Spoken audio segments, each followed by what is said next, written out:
अप्रैल 2025 में वज़ीर आज़म पाकिस्तान ने बेलारूस का दौरा किया, जहां एक याददाश्त मेमोरेंडम पर साइन किए गए।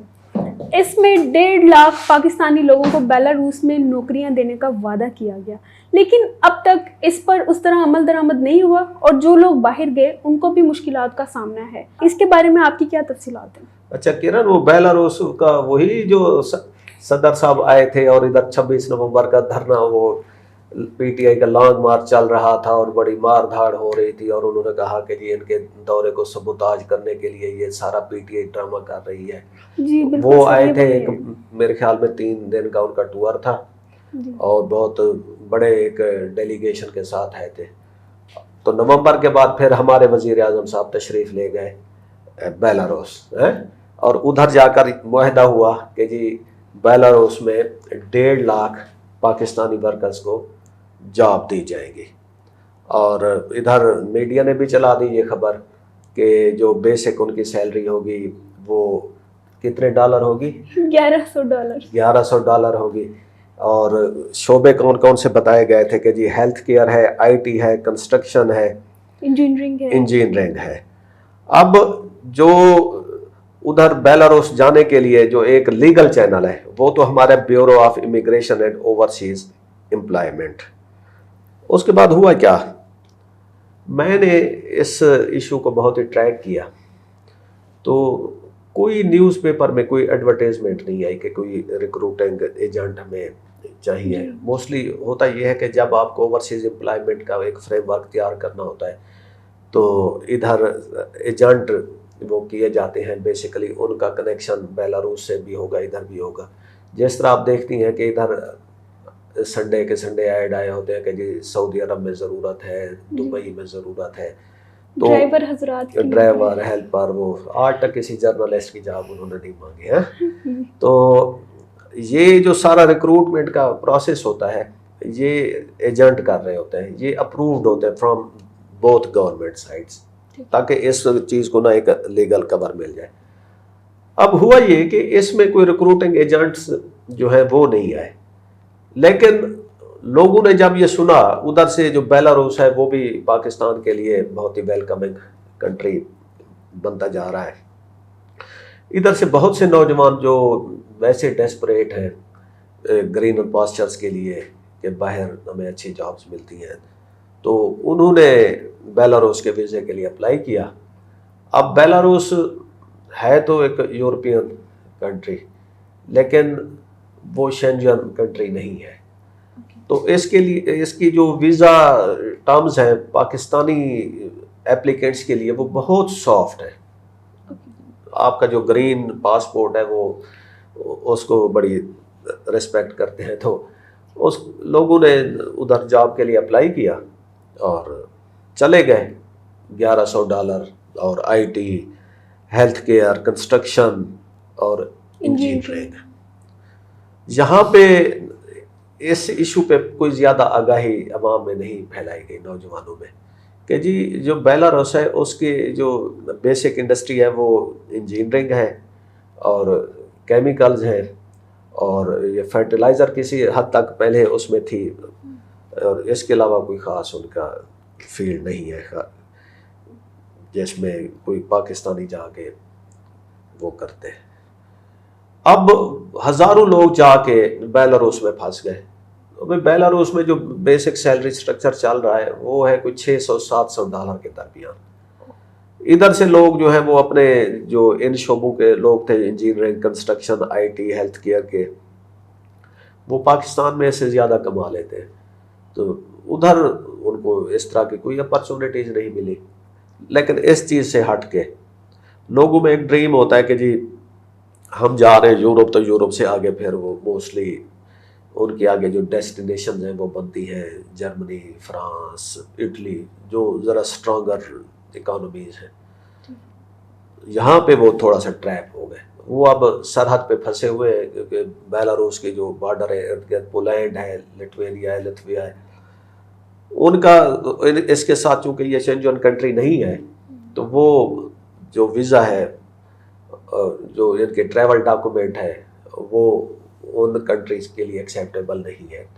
تو وہ اب ادھر بارڈرز پہ پھنسے ہوئے ہیں یا بیلاروس میں پھنسے ہوئے ہیں، یعنی کہ ان کا ادھر کوئی جو امپلائمنٹ کا کوئی کیریئر ہے وہ نہیں بن رہا، تو یا وہ اب ان کو واپس آنا پڑے گا، تو وہ ان کے لیے ایک بہت بڑا دھوکہ ہوگا کہ ادھر سے وہ کوئی اپنا کیریئر جاب چھوڑ کے گئے ہیں، یا ویسے ایک کنٹری سے جب آپ دوسرے کنٹری میں جاتے ہیں تو ایک بہت بڑی شفٹ ہوتی ہے، کیریئر شفٹ کے علاوہ ایک انویسٹمنٹ ہوتی ہے، تو ان کے ساتھ اب جو اتنا بڑا دھوکہ ہوا ہے تو اس کا ذمہ دار کون ہے؟ ہم تو کہیں گے یہ ہماری حکومت ہے، یہ بزنس ریکارڈر نے اس سٹوری کو بریک کیا ہے اور ابھی تک اس پہ گورنمنٹ کی طرف سے کوئی جواب نہیں آیا۔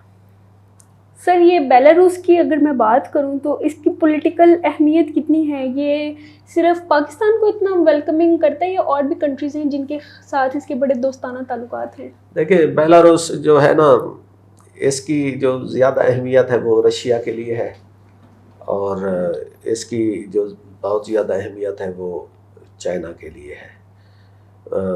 اب چونکہ ہمارا یہ فرینڈلی کنٹری ہے تو ہم زیادہ کوئی باتیں کر نہیں سکتے، لیکن چونکہ چائنا پہ کافی ساری سینکشنز ہوتی رہتی ہیں ویسٹ کی طرف سے، Russia is heavily sanctioned country, تو یہ ان کے لیے کسی حد تک آف شور اسٹیٹ کے طور پہ کام کرتا ہے کہ ادھر کی جو کنٹریز، ادھر کی جو کمپنیز ہیں وہ بیلاروس میں رجسٹر ہوتی ہیں اور ادھر سے یہ ان کا جو کچھ چیزیں آپریٹ ہوتی ہیں، تو اس وجہ سے اس کو بیلاروس کو یورپ نے تو کافی حد تک فلیگ کیا ہوا ہے، جو کہ اس کے اسٹیٹس سے ہی واضح ہے، لیکن اس کے باوجود تو وہ پاکستان سے ٹریڈ کرنے میں دلچسپی رکھتے ہیں اور ہمارے ساتھ ان کے بہت اچھے تعلقات ہیں۔ بیلاروس ایک آف کورس امپورٹنٹ کنٹری ہے، چائنا کے لیے امپورٹنٹ کنٹری ہے، رشیا کے لیے امپورٹنٹ کنٹری ہے اور ایک ایمرجنگ اکانومی ہے، تو اس کی پولیٹیکل امپورٹنس تو ہے۔ سر میں یہاں پر ایک تھوڑی سی بات کو لائٹر موڈ پہ لینا چاہوں گی، کیونکہ ہم موسٹلی پاکستانی جو ہے نا امریکہ کے ساتھ بیٹھے ہوتے ہیں اور چائنا کے ساتھ ہمارا موٹیو ہوتا ہے کہ ہم اس کے ساتھ لیٹے ہوئے ہیں۔ یہ ہم نے دوستی بیلاروس کے ساتھ کس وقت بڑھا دی جبکہ ہم یہ دونوں ممالک کے ساتھ آلریڈی کروٹیں لے رہے ہیں، کبھی اس کی طرف کبھی اس کی طرف؟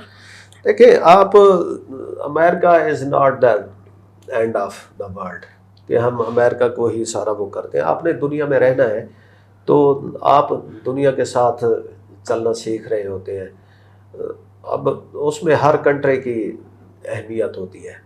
پاکستان میں موسٹلی اس وقت کوئی زیادہ اویئرنیس نہیں ہے کہ افریقن جو کنٹریز ہیں وہ کتنی اچھے طریقے سے ڈیولپ ہو رہی ہیں اور ان کی جو اکانومیز ہیں وہ کچھ اکانومیز تو وہ پاکستان سے بھی کئی گنا آگے ہیں۔ آنے والے دنوں میں ہم اس پہ پروگرام کریں گے، جیسے ایک کنٹری ہے ایوری کوسٹ، روانڈا کی بات دیکھ لیں، روانڈا چھوٹا سا ملک ہے، ٹھیک ہے، لیکن اس کے اوپر جب ہم آپ کے سامنے فیکٹس اور فگر رکھیں گے تو حیران ہو جائیں گے کہ یہ کنٹریز ہیں۔ ایتھوپیا کا نام سنا ہے نا؟ جی، آپ کے ذہن میں، پاکستانی کے ذہن میں آتا ہے کہ جی وہ تو وہاں پہ قحط تھا، خانہ جنگی تھی اور پانی نہیں اور بھوک پیاس، یہ ہمارے ذہن میں آتا ہے۔ آج جو ایتھوپیا ہے وہ ایک بہت مضبوط ملک بن چکا ہے، اور ایتھوپیا کی جو ایئر لائن ہے اس کی ادیس بابا سے کراچی تک ڈائریکٹ فلائٹ ہے۔ ان کے جو سفیر ہیں ابھی وہ حکومتی عہدیداران سے مل رہے تھے، چیمبر کے لوگوں سے مل رہے تھے، اور انہوں نے اعلان کیا کہ جی وہ عن قریب اپنی ایئر لائن کی جو سروس ہے ادیس بابا سے ڈائریکٹ لاہور اور ادیس بابا سے ڈائریکٹ اسلام آباد سروس شروع کرنے جا رہے ہیں۔ آپ کی پی آئی اے کہاں کھڑی ہے؟ ایتھوپین ایئر لائن سر ہماری ایئرپورٹ پہ کھڑی ہوئی ہے۔ تو اس طرح یہی حال اس کا بیلاروس کا ہے، تو ہمیں دنیا کے ساتھ چلنا پڑتا ہے، ہم نے ہر کنٹریز کے ساتھ۔ دیکھیں جب ڈپلومیسی ہوتی ہے نا تو اس میں ایک چیز مد نظر رکھی جاتی ہے کہ میری دوستی آپ کے ساتھ ہے، لیکن اس دوستی کا مطلب یہ نہیں ہے کہ میں کسی اور سے بھی دوستی نہ کر سکوں۔ ہر ایک کو، ہر کنٹری کے اپنے اپنے مفادات ہوتے ہیں۔ اب جیسے انڈیا ہے، इंडिया पिछले दिनों तक ट्रम्प के आने से पहले तक अमेरिका का और वेस्ट का बेस्ट फ्रेंड था जी, माय फ्रेंड हो रही ना, कि जी उसको वो एक एंटी चाइना के पावर के तौर पे ना खड़ा कर रहे थे। अब अमेरिका और रशिया या वेस्ट और रशिया, इनकी जो है ना हालात गड़बड़ आपको लग रहे हैं। इधर से इंडिया है वो रशिया से तेल खरीद रहा है और काफ़ी सारी ट्रेड कर रहा है। तो वहाँ पे अब जो वेस्ट वाले हैं वो इंडिया को फोर्स नहीं कर सकते कि भाई इंडिया ने अपने मफादात देखने हैं। यही हाल इंडिया और ईरान की ट्रेड का है कि ईरान पूरी दुनिया के लिए एक वो बना हुआ है, उन्होंने सैंक्शन की हुई है ईरान पे, लेकिन इंडिया की ट्रेड उससे चल रही थी क्योंकि इंडिया के अपने मफादात थे। तो ये डिप्लोमेसी में होता है। यहाँ पे यही मिसाल हम भी ले लें कि हमारी जो असल मंजिल है वो तो वही है ना जिसका आपने नाम लिया, वाशिंगटन डीसी, लेकिन साथ साथ हमने दुनिया में रहना है, हमने हर कंट्री के साथ ट्रेड करनी है, तो एक्सपोर्ट इंपोर्ट से चलती रहती है, तो उसमें बेलारूस का साथ भी हमारा चलता रहेगा। सर बिल्कुल, अगर वापस आए बेलारूस के मामले पर, तो अब जो लोग फंस चुके हैं वहाँ पर पहुँच चुके हैं, ट्रैप हुए हुए हैं, हुकूमत की जानिब से उनके लिए क्या लाहे अमल है? अब ये सवाल हुकूमत की तरफ है, हुकूमत की बॉल नहीं सर वो क्या बोलते हैं इसको, हुकूमत के कोर्ट में। हाँ, अब हुकूमत के कोर्ट में बॉल है कि अगला स्टेप वो क्या लेते हैं और इस सारे कंट्रोवर्सी को किस तरह सॉल्व करते हैं। इसमें पहली बात तो ये है ना कि वो ब्यूरो ऑफ इमिग्रेशन को पकड़ा जाए कि उन्होंने अभी तक इस पे कोई फ्रेमवर्क क्यों नहीं जारी किया। फिर हुकूमत इस पे कुछ मुजरम है कि उसने अवाम में आगाही क्यों नहीं फैलाई, और हमारे अवाम पे भी इसका कुछ हद तक वो आता है, कसूर आता है कि भाई आप सिर्फ फोटो सेशंस पे ना जाएं, ऐलानात पे ना जाएं। अभी ईरान और पाकिस्तान के दरमियान 12 एग्रीमेंट्स हुए हैं और अभी उनकी ज़्यादा तफसील तो नहीं आई, लेकिन उन एग्रीमेंट को ही हम लेके और फोटो सेशन को लेके हम कुछ हाथ से आगे बढ़ जाए तो उसमें फिर हम अपने पाँव पे कुल्हाड़ी मार देते हैं। तो इसमें कुछ कसूर अवाम का है कि वो बग़ैर ज़्यादा आगाही के बेलारूस चले गए हैं। तो इस वक्त जो पाकिस्तान गवर्नमेंट का जो हक बनता है कि वो जो उधर लोग फंसे हुए हैं उनको निकालने की कोशिश करे, और कुछ लोग जो है ना वो बॉर्डर पे क्रॉस करने की कोशिश में पोलैंड, लिथुआनिया उधर पकड़े हुए हैं, तो वो यूरोपीय यूनियन से बातचीत की जाए, उनकी वापसी के इंतज़ामात किए जाएं, और आखिर में फिर एक दफ़ा हुकूमत से सवाल करेंगे कि बात फ़ोटो सेशन तक ही रहती है या उनमें कोई रियलिटी भी होती है। Thank you so much.